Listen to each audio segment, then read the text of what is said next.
how's it going? Welcome back. We're here today, Saturday book talk. I should have did this before I started, but yeah, it's okay. Got a juice pen. I got water. Didn't have coffee today. Miracle. I don't know why. Just didn't feel like it. We're here for book talk. Book talk Saturday, May the 9th. May the 9th. Hey, how's it going? Okay. Um, yeah. I got my May TBR of possibilities set. We'll see. I will say the end of April was a little slow. I got tired and I didn't really read much. But although I did do a couple of audiobooks, so I didn't really feel like reading at night.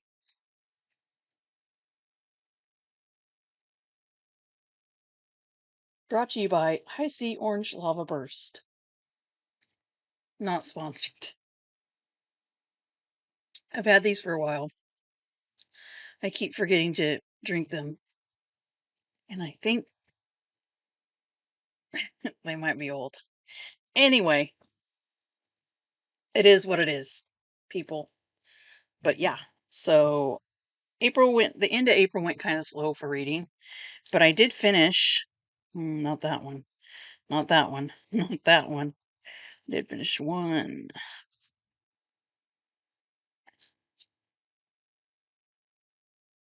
five, five books, couple of audios in there, actually. How many audios?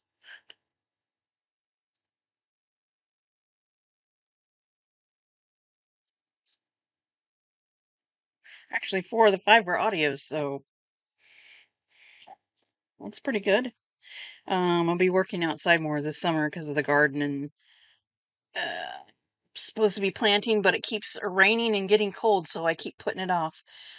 Shout out to my neighbor who came over the last few days and helped us weed and mow because it is nasty and scary in the back. But I need to get that done because my plants are going to die if I don't get them in the ground. And we want, at some point before we freeze again in November, we'd like to have some fresh veggies. But yeah, so there's three books I had in my April that I haven't finished that will be rolled over because I'm still reading them. But yeah, that's how April went. The end went slow, but that's okay. Um, I'm still reading. Doing a reading update now before we get to the TBR. I'm still reading A Long Time Dead by T.M. Payne. I'm really enjoying this one. There's nothing wrong with why I haven't finished it yet. It's just, like I said, there was a large part of the end of April didn't feel like reading at night. I was tired, but I'm almost halfway through. I started back the other night reading a lot at night, so hopefully this will be done in a few days. Um, yeah, that's that one. I'm still reading this one, although I kind of paused it because I went on to read those others. But No Exit, Taylor Adams. Um, it's enjoyable. I postponed it for these others, and I'm still reading. It's going to take me a while because this is a history one. Um, it's not as fun and thrillery usually, but I do enjoy it. I do. This is April 1865, the month that saved America. It's about the American Civil War. Not very far in, but I do like me some history. Oopsie, oopsie daisy. Okay, so that's what I'm currently reading. Um, and I am enjoying. It's my other glasses. That's not gonna work. Okay, my crappy. I'm just thirsty, that's why. Yeah. So let's get on with the May TBR of possibilities. I have to say possibilities because it's like I'm not sure. I do have some audios in there. Like I said, I'll be working out in the yard more now that it's getting hot. And I need some audiobooks to listen to. And so on my audio shelf for May, I had started The Women by Kristen Hanna. Um, I started it and then I had to give it. This is on the Libby app for my audios through the library. So that's very good. I sent it back, but then I got it back again. It's historical fiction. And I also have California Gold by John Jakes, which is also historical fiction. And I have I think it's a horror. It's Hide by Kirsten White. Um, yeah, it's like I think it's an amusement park horror maybe, but it looked really interesting. And it means I've been on like an amusement park kind of kick in the last few months at least. I've gotten through I don't know, I've gone through a handful of amusement park thriller horror stories, so I'm just gonna keep on through the summer. But yeah, so that's the audios I have right now that are available. And then I also have on hold, I might I don't know if I'll get it. I might get it early. Is Joe Hill's King Sorrow. That's his newest one. These are all audios. And the other ones are like several months out. So I don't know when we'll get to those. But anyway, so that's what I have on that. And for my physical TBR, I finally got this from the library. I'm gonna have to start reading it as soon as I'm done with probably A Long Time Dead because this is gonna be due back soon. But this is the new one by John Mars. It's Dead in the Water. Was excited to get this. I didn't think I'd get it till like middle of summer, but because there was a long line. But yeah, so this is about a guy who survives a near drowning, and his life flashes before his eyes, and he thought he seen a dead body, and it says, "In a moment he doesn't remember living." It says, a face he can't place, a moment he doesn't remember living. At first he tells himself it's a trick of the mind, but everything else he saw was so real, so why not this? It says, with his waking life stalked by the disturbing scene, confusion quickly turns to obsession. Desperate for answers, Damon digs into his fractured past and becomes convinced that the only way to remember is to die again. So, and again and again. Anyway, what's going to happen? Sounds kind of sci-fi, really. But yeah, I'm excited. I've heard some good things about it. Of course, I've only read one John Mars so far, and I really liked it. And I've heard good things about um a lot of his books. A lot of people like his writing, so hopefully this will be a hit. And then I don't haven't did a library. I mean a library haul. A I bought some books, a book haul, and gosh, things are falling apart. I haven't did my book haul yet, video, because I might go again and get some more books. But I have a few right now, and this is a new one I got. Well, it's used, but and I've been debating on if I wanted to read this one or not. But I've heard good things about this one, and and this is by Taylor Jenkins Reid, and I'm a hit or miss with Taylor Jenkins Reid. I read one and I really liked it, and then I read one and I didn't like it, and so this is The Seven Husbands of Evelyn Hugo, which, like I said, I've heard good things. A lot of people's liked it, but I'm I'm kind of like on edge because I don't know. I don't know. I liked one and I didn't like the other. I'm hoping I'll like that one.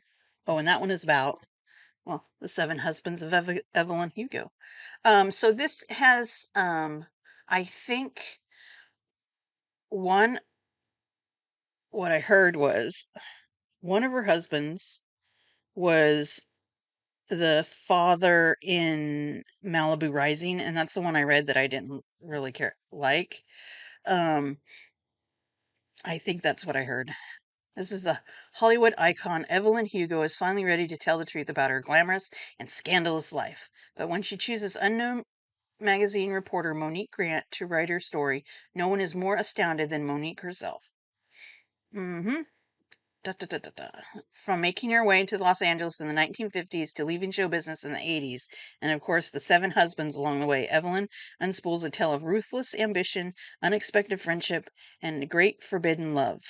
But as Evelyn's story nears its conclusion, it becomes clear that her life intersects intersects with Monique's own in a tragic and irreversible ways. It sounds good. Then I've been on a Jennifer Hillier kick, so I'm kind of going through Jennifer Hillier. I still have Jar of Hearts from the library that I have to get to too. And I didn't get to The Girl Who Was Taken by Charlie Donnelly or Murder in the Family by Kara Hunter.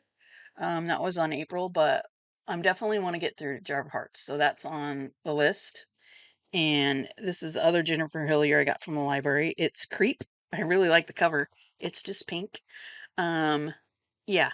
So this sounded really good. It's popular psychology professor in Seattle. Sheila is an expert in human behavior and well-liked educator, but nobody knows a secret she keeps hidden, not even the love of her life, Morris. And she needs to stay that way. And she needs it to stay that way or she could lose everything. But Ethan Wolfe is impossible to resist. The graduate student is brilliant, charming, and seductive as hell. He's also Sheila's teaching assistant and 16 years her junior. Ignoring the risk, they begin an illicit affair that lasts 3 months until Morris asks her to marry him. Determined to get her life back on track, Sheila commits to a future with her fiance and a man she's not sure she deserves. But Ethan doesn't take rejection well. I'll just leave it there. It's called Creep. And then there's another one she has, it's called Freak. So after I get to this one and the Jar of Hearts, I'm going to go for Freak. But yeah, I like the cover. It's great. Pink. Pink for Creep. And this one is I found that I heard about this one off of another booktuber, YouTuber. It's called Pines by Blake Crouch. Crouch. A Wayward Pines thriller. So there's the Wayward Pines series, or I think it's on Netflix. I don't know. I started watching it and then I kind of didn't finish it yet. So I heard about this book. I didn't know it was a book. And it's this is a large print book. I mean, I might not need my glasses for it. It's pretty, yeah, well, my eyes are blurry when I read, but anyway. So yeah. So it's a large print edition. This is, where's it at? So Secret Service agent Ethan Burke arrives in Wayward Pines, Idaho, with a clear mission: locate and recover two federal agents who went missing in the bucolic town in the bucolic town 1 month earlier. But within minutes of his arrival, Ethan is involved in a violent accident. He wakes up in a hospital with no ID, no cell phone, and no briefcase. The medical staff seems friendly enough, but something feels off. Just leave that there. It's little the glare. Sorry, the glare. Yeah. So that one sounded exciting. Mm, yeah. So I think obviously the show is based on this book, but I didn't see very much. I don't even know if I finished the first episode. I got sidetracked. It happens quite often. But I plan on going back to that. But I want to read this, I think, before I go back to it to see if it makes any sense. And then the final one I have here is Come Knockin' by Mike Bach Bachkoven. Can't say his name, sorry. So the other book I read of his was it was an amusement park thriller horror. Can't think of the name of it. I read it not too long ago. I don't know why I can't. Um it's another, I think it's some kind of like amusement park type horror. It is it's a I'll say when a groundbreaking theatrical experience goes horribly wrong, a deadly night a deadly night reveals the dark consequences of blurring the lines between performance and reality. So it's like what do you call those? Like you go to a carnival and it has like a house of horrors or something like that, or the whatever. I think it's supposed to be something like that. Um, when Come Knocking came to Los Angeles, the interactive theater production, okay, interactive is the key word, took over 6 floors of an abandoned building was met with raves, lines for tickets, and reviews calling it the must-see experience of a generation. But after dozens of people were killed and hundreds injured on a bloody night of chaos during the show's run, the nation was captured by one inescapable question: how could this happen? As the dust settles, investigative reporter Adam Jakes is tasked with uncovering the truth behind the massacre. Through a series of gripping interviews with survivors, cast members, and witnesses, Jake pieces together the chilling reality behind what was supposed to be the ultimate theatrical experience. Okay. So the other one he wrote had like a similar Fantastic Land. That's what it was. Had a similar thing where they interviewed survivors of this what happened at this Fantastic Land, and so it gave a picture of like what happened, but through these interviews mostly. So I think this is a similar, and I really liked Fantastic Land. So this should be really good. Anyway, so that is it. That is my May TBR, and we'll see of possibilities. We'll see what we can get to. And I should be back here with a reading update soon and a book haul soon and my April book reviews that I finished, the 6 of them. But anyway, so have a good rest of your weekend. It's going to be hot here for a few days. I think next week we have 2 cool down days in the 80s, and then we're like, it's May, so we're going to be straight in the 90s, and it's going to be hot, hot, hot. But anyway, you have a good day. Thanks for coming by, and we'll see you back here again another day.